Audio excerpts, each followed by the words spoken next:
মঞ্চে বয়স শুধুই একটা সংখ্যা, একথা আবারও প্রমাণ করলেন আফগানিস্তানের চিরসবুজ অলরাউন্ডার মোহাম্মদ নবী। চ্যাম্পিয়ন্স ট্রফিতে অভিষেক ম্যাচেই দক্ষিণ আফ্রিকার 2 গুরুত্বপূর্ণ উইকেট তুলে নিয়ে গড়লেন 2 অনন্য এক রেকর্ড। আফগান ক্রিকেটের প্রথম সুপারস্টার খ্যাত নবী এবারই প্রথম খেলেছেন চ্যাম্পিয়ন্স ট্রফিতে।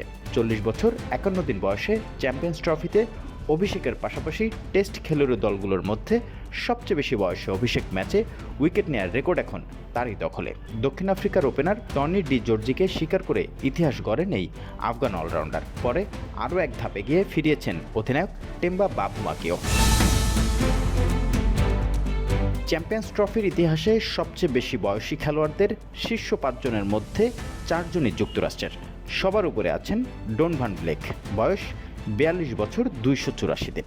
দ্বিতীয় অবস্থানে ডন ভান ব্লেক, বয়স 42 বছর 184 দিন।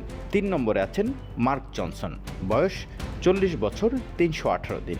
এবং 5-এ রয়েছেন হাওয়ার্ড জনসন, বয়স 40 বছর 25 দিন। উল্লেখ্য, ডন ভান ব্লেক 2টি ভিন্ন বয়সে চ্যাম্পিয়ন্স ট্রফিতে অংশগ্রহণ করেছেন, ফলে তিনি তালিকার প্রথম ও দ্বিতীয় স্থানে রয়েছেন।